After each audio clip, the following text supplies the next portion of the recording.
Assalamualaikum warahmatullahi wabarakatuh. Apa kabarnya anak-anak?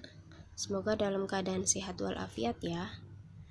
Kita bertemu lagi di pembelajaran kedua sejarah kebudayaan Islam, yaitu tentang perjanjian Hudaybiyah. Kalian bisa membuka LKS-nya di halaman 16. Latar belakang perjanjian Hudaybiyah. Berawal dari mimpi Rasulullah SAW yang berhasil mengambil kunci Ka'bah dan tawaf dalam rasa aman, membuat Rasulullah dan kaum muhajirin merindukan untuk kembali lagi ke Mekah setelah 6 tahun lebih hijrah ke Madinah. Pada bulan Dzulqa'dah tahun 6 kenabian bertepatan dengan tanggal 6 Maret 628 Masehi, Rasulullah bersama 1.000 orang pengikutnya menuju Mekah untuk menunaikan ibadah haji atau umroh. Saking kangennya Rasulullah dan para pengikutnya, kaum muhajirin yang pindah ke Madinah ingin sekali kembali ke kampung halamannya, yaitu ke Mekah, hanya untuk melaksanakan umroh. Akhirnya pada tahun ke-6 Nabi dan para pengikutnya merencanakan untuk ibadah haji ke Mekah. Rasulullah dan para pengikutnya datang ke Mekah tanpa memakai ihram dan tidak membawa alat peperangan kecuali pedang untuk menjaga diri. Untuk menjelaskan kedatangan kaum muslimin, maka Rasulullah mengutus Utsman bin Affan ke Mekah lebih dahulu. Jadi ketika Rasulullah sampai di kota Mekah, sebenarnya sudah ada orang kafir Quraisy yang mengintai. Mereka mengabarkan bahwa akan ada kaum muslimin yang akan datang ke Mekah. Lah, orang kafir Quraisy ini takut apabila kaum muslimin ini akan menyerang Mekah. Akhirnya kaum kafir Quraisy menyiapkan 200 pasukan yang dipimpin oleh Khalid bin Walid untuk menghadang kedatangan Rasulullah. Dan di situ akhirnya orang kafir Quraisy mengutus 3 orang, yaitu Badil, Haris bin Alqamah, dan Urwah bin Maksud. Lah, tiga utusan kafir Quraisy ini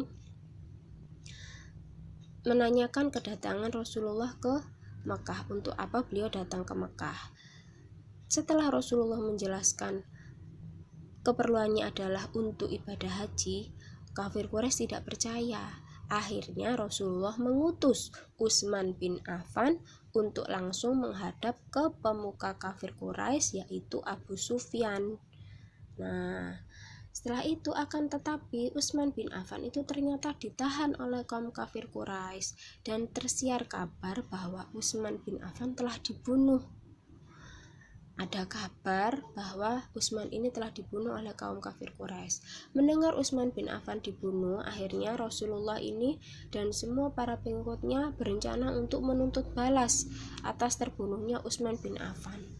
Istilahnya mereka ini marah.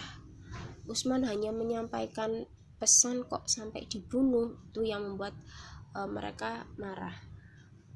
Akhirnya kaum muslimin ini bersumpah di bawah sebuah pohon untuk menyatakan kesetiaannya pada Allah Subhanahu wa taala dan Rasulnya. Sumpah setia ini dikenal dengan sebutan Bai'atur Ridwan. Nah, mendengar sumpah setia kaum muslimin, orang kafir Quraisy ini ketakutan. Akhirnya mereka melepaskan Utsman bin Affan dan mengutus Suhail bin Amr untuk menemui Rasulullah. Nah, sebenarnya itu Utsman bin Affan tidak dibunuh, tapi disandra oleh mereka. Tapi mereka menyiarkan kabar bohong bahwa Utsman telah dibunuh. Dipikirnya mungkin kalau Utsman dibunuh, kaum muslimin berarti nanti akan takut masuk ke Mekah. Tapi tidak. Mendengar Utsman dibunuh, justru kaum muslimin merasa tertantang untuk setia kepada Allah dan Rasulnya. Kemudian diadakanlah perundingan antara kaum muslimin dan kaum Quraisy di sebuah desa yang bernama Hudaybiyah. Dan kesempatan itu dibuat dalam suatu perjanjian yang dinamakan Perjanjian Hudaybiyah.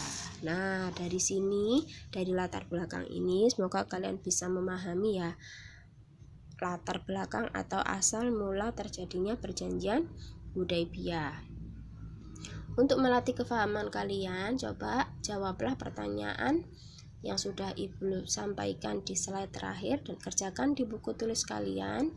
Kemudian kirim jawabannya saja ke nomor Bu Rahayu. Sekian penjelasan dari Bu Rahayu. Terima kasih. Semoga selalu sehat. Wassalamualaikum warahmatullahi wabarakatuh.